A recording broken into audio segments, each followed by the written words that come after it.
Here's how to fix unexpected charges on YouTube TV. First, open your browser and go to tv.youtube.com. Seeing a higher total than expected on your bank statement can be frustrating, but Google lists every single line item clearly inside your dashboard. To find and resolve this issue, you want to click on the profile picture. Now click on Settings. Here click Billing. Now look for the most recent charge to see the breakdown.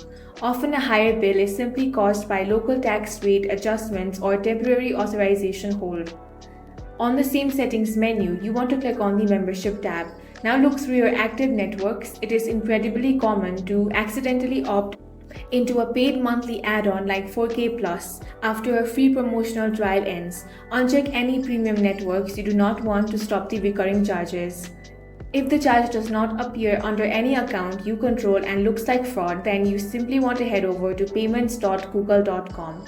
Go to your activity or navigate to the Google Pay unauthorized transaction form. Submit a formal dispute within 120 days of transaction so Google support can track the fraudulent account and reverse the funds. That's all for this video. If you found it useful, make sure to hit the like button and subscribe for more videos like this.